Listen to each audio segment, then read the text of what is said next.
he observes that even if his perceptions of nature were different from the way it is, he would still feel a kind of joy upon arriving at this place, because he is in company of someone. And this is where we realize that the poem is actually a monologue delivered in the presence of a silent interlocutor. It's not until the final stanza that we recognize the presence of a person who has been listening.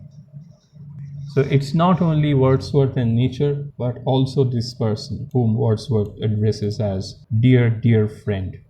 Now, from biographical notes and historical context, historical background of this poem, we know that this person, this friend, dear, dear friend that Wordsworth is addressing, is actually his sister, Dorothy.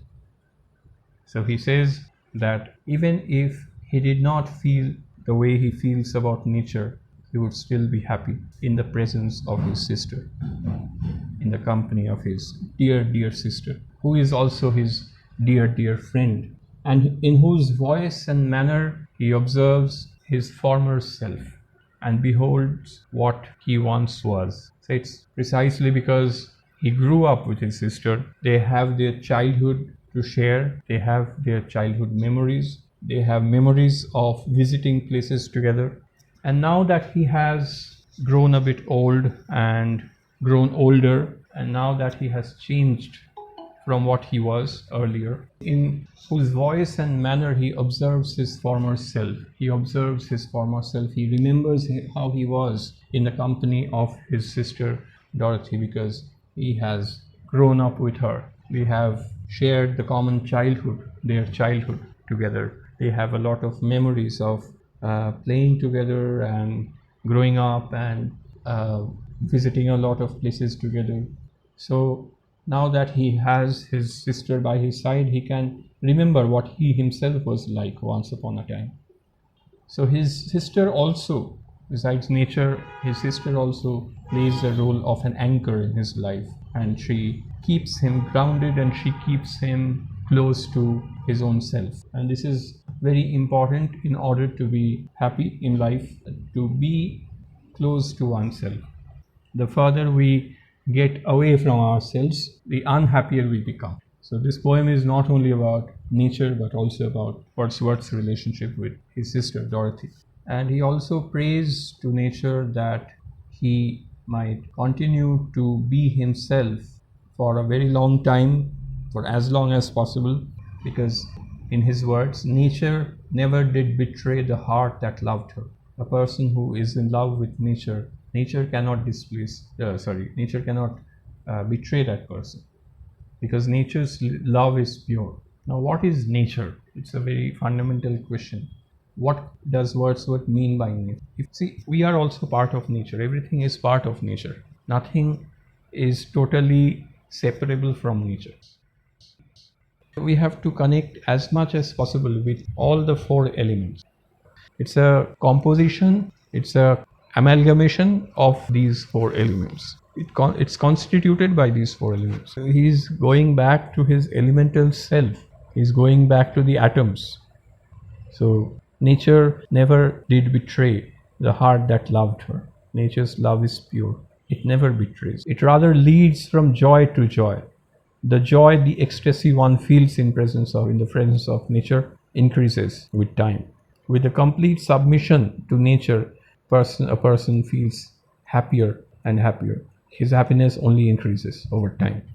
So why is nature powerful? What is the power of nature? What is the source of this power? And what does it do to the consciousness, to the being which has totally surrendered itself? It renders the mind impervious to what he says, evil tongues, rash judgments, and sneers of selfish men. It makes the mind capable of avoiding evil tongues, rash judgments, and sneers of selfish men. And in its place, in the place of such negativities, replacing such negativities, nature infuses the human mind with a cheerful faith and its blessings upon the world.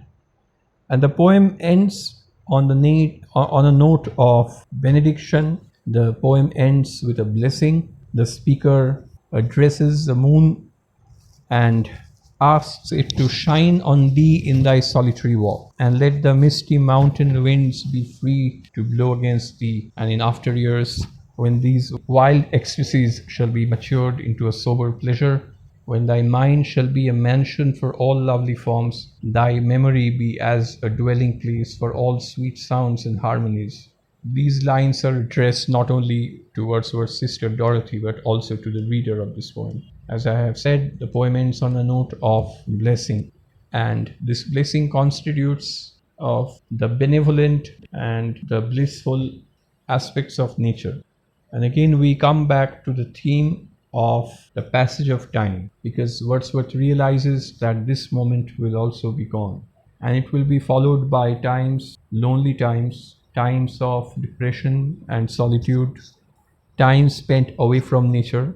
But now that they are here together, they should absorb as much impressions, as much bliss and beauty, as much comfort and joy as possible, so that these positive energies will be combined to form a kind of medicine that will stay with them forever.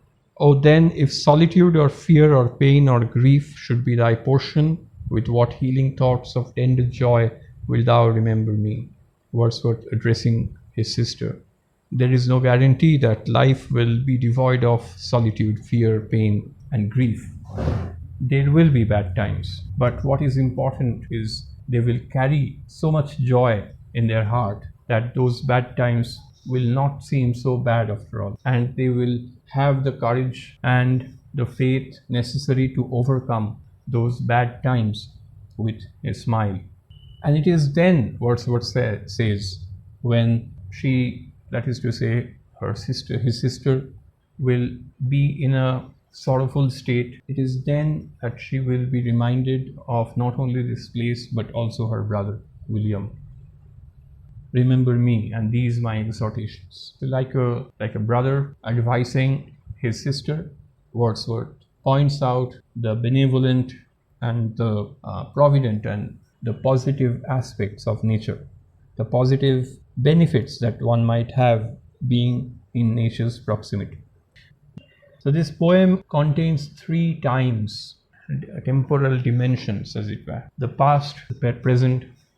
Of course, it's an utterance. The poem is an utterance made in the present, but it takes us back to the past, particularly a time when he visited this place for the first time and what he was like. And it also, on a concluding note, takes us to the incalculable and the uncertain future, where there might be sorrow, there might be loneliness, but there will, no matter what, be the healing thoughts that they are collecting in the present moment, the healing forms of nature, the memories that will keep them company in their lonely times. Nor perchance, he says, if I should be where I no more can hear thy voice, nor catch from thy wild eyes these gleams of past existence, wilt thou then forget that on the banks of this delightful stream we stood together, and that I, so long a worshipper of nature,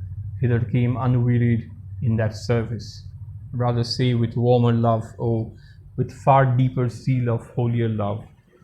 If I am not able to hear your voice ever again, that is to say, that's a roundabout way of saying if I die, if I am no longer around, then remember me. Remember as we stood here together, remember me as a worshipper of nature, and how I came to this place in the relentless service of nature, since he sees nature, or since he sees himself as a worshipper of nature. His approach is viewed as a service. The act of coming to this place, choosing to surround himself with what nature has to offer, is a part of that service. Nor wilt thou then forget that after many wanderings, many years of absence, these steep woods and lofty cliffs and this green pastoral landscape were to me more dear both for themselves and for thy sake.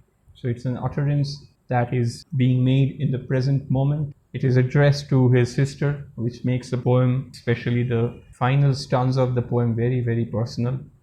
He is addressing his sister and he is asking her to remember him particularly as a worshipper of nature, as a lover of nature, and his wanderings and their wanderings together, the places that they have visited together, the steep woods and lofty cliffs, pastoral green landscapes.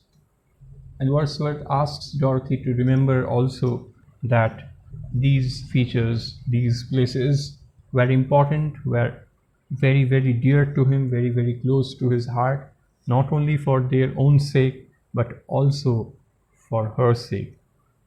Because he visited these places with his sister, made those visits, made those wanderings more meaningful and more profound. It's a poem not only addressed to nature, but also it's also a celebration of the relationship between a brother and a sister. And although that relationship is seen as a kind of friendship, a friendly bond between the brother and his sister. So nature, Wordsworth, Dorothy, and eventually us. These are the four lines that make up this poem. Okay.